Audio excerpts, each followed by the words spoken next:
നിയമസഭാ തെരഞ്ഞെടുപ്പിൽ PJ. Joseph മത്സരിക്കില്ലെന്ന വാർത്തകൾ തള്ളി മകൻ Appu John Joseph. PJ. Joseph മാറുമെന്ന് പാർട്ടിയിൽ ആരും പറഞ്ഞിട്ടില്ല. തദ്ദേശ തെരഞ്ഞെടുപ്പിൽ പ്രചാരണത്തിനായി ഓടി നടന്ന ആളാണ് പി.ജെ. ജോസഫ് എന്നും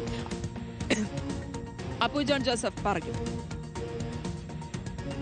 മറിച്ച് ആരെങ്കിലും ഒന്നും പറഞ്ഞതായിട്ട് ഞാൻ കേട്ടില്ല. മാധ്യമങ്ങളിൽ വന്ന വാർത്തയല്ലാതെ പാർട്ടിയുടെ ഭാഗത്തു നിന്നും ഇവിടെ സ്ഥാനാർത്ഥി ആരാണെന്നോ സ്ഥാനാർത്ഥി മാറുമെന്നോ എന്നോ ഔദ്യോഗികമായിട്ടൊരു തീരുമാനം വരാത്തിടത്തോളം കാലം ഇതിനെ മറിച്ചൊരു അഭിപ്രായം ഈ പാർട്ടിക്കില്ല എന്ന് തന്നെ കരുതിക്കൊള്ളുക. അതൊക്കെ ഒരു ഇമ്മച്ചുവറാണ്. നമ്മൾ നേരത്തെ കയറി ഇവിടെ ഇയാളുടെ സ്ഥാനാർത്ഥി എന്ന് പറയുന്നതൊക്കെ ഒരു പാർട്ടി സംവിധാനത്തിൽ വളരെ ഒരു ഇമ്മച്ചുവറാണ്. രാഹുൽ സുരേഷിന്റെ വിശദാംശങ്ങൾ നൽകാൻ. രാഹുൽ, എന്താണ് അപ്പു ജോൺ ജോസഫിന്റെ വാക്കുകളിൽ നിന്ന് വായിച്ചെടുക്കേണ്ടത്? ശ്രുതി, പി.ജെ. ജോസഫ് മത്സര രംഗത്ത് നിന്ന് മാറി നിൽക്കുകയാണ്. വരുന്ന നിയമസഭാ തെരഞ്ഞെടുപ്പിൽ തൊടുപുഴയിൽ അദ്ദേഹം മത്സരിക്കില്ല എന്ന വാർത്തകൾ പുറത്തു വന്നിരുന്നു. അതിന് കാരണമായി പറയുന്നത് അദ്ദേഹത്തിന്റെ പ്രായവും അതുകൂടാതെ ആരോഗ്യ പ്രശ്നങ്ങളും മുൻനിർത്തിക്കൊണ്ടാണ് പി.ജെ. ജോസഫിന് ഒരു വിശ്രമം നൽകാൻ പാർട്ടി തീരുമാനിച്ചതെന്നായിരുന്നു പുറത്തു വന്ന വാർത്ത. ഇതിനോട് പി.ജെ. ജോസഫ് നേരിട്ട് പ്രതികരിച്ചില്ലെങ്കിൽ കൂടി മകനായിട്ടുള്ള അപ്പു ജോൺ ജോസഫ് ഇതിനോട് പ്രതികരിച്ചിരിക്കുകയാണ്.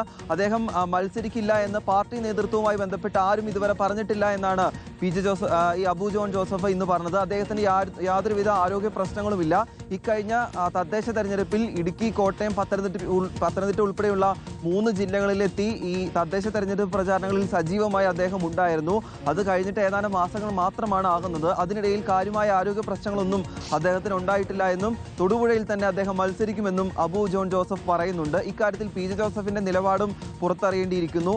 ചില അഭ്യൂഹങ്ങൾ ഇപ്പോഴും ശക്തമായി തന്നെ നിലനിൽക്കുകയും ചെയ്യുന്നുണ്ട്. അതിൽ പി.ജെ. ജോസഫിന്റെ ഔദ്യോഗികമായിട്ടുള്ള പ്രതികരണത്തിന് വേണ്ടി നമ്മൾ കാത്തിരിക്കുകയാണ്. അതേസമയം ഉഭയകക്ഷി ചർച്ച നടക്കാത്തതിൽ പി.ജെ. ജോസഫ് ഉൾപ്പെടുന്ന കേരള കോൺഗ്രസ് ജോസഫ് വിഭാഗത്തിന് വലിയ രീതിയിലുള്ള അതൃപ്തി ഉണ്ടെന്നാണ് നമ്മൾ മനസ്സിലാക്കുന്നത്. അബുവിന്റെ വാക്കുകളിൽ നിന്നും അത് വായിച്ചെടുക്കുകയും ചെയ്യണം. ഉഭയകക്ഷി ചർച്ചകൾ ഇനിയും തുടരേണ്ടതുണ്ട്. സീറ്റുകളുടെ കാര്യത്തിൽ ഉടൻ തീരുമാനം ഉണ്ടാകുമെന്നാണ് അദ്ദേഹം പറയുന്നത്. അതേസമയം ഇടതുപക്ഷം ഈ സീറ്റ് ചർച്ചകളിൽ വലിയ ദൂരം മുന്നോട്ട് പോയിട്ടുണ്ട്. അത് സ്ഥാനാർത്ഥികൾക്കും മണ്ഡലത്തിനും വലിയ രീതിയിൽ ഗുണം ചെയ്യും. അതുപോലെ തന്നെ അതിവേഗത്തിൽ UDF-ലെ സ്ഥാനാർത്ഥി ചർച്ചകളും വേഗത്തിലാക്കണമെന്ന കാര്യമാണ് അപ്പു ജോൺ ജോസഫ് പറയുന്നത്. എന്താണെങ്കിലും പി.ജെ. ജോസഫിന്റെ പ്രതികരണത്തിനായി നമ്മളും കാത്തിരിക്കുകയാണ്. തൊടുപുഴയിൽ പി.ജെ. ജോസഫ് മത്സരിക്കുമോ അതോ മകനായിരിക്കുമോ സ്ഥാനാർത്ഥി എന്നതാണ് ഇനി കാത്തിരുന്ന് കാണേണ്ടത്. തീർച്ചയായിട്ടും. രാഹുൽ സുരേഷാണ് വിശദാംശങ്ങൾ നൽകിയത്.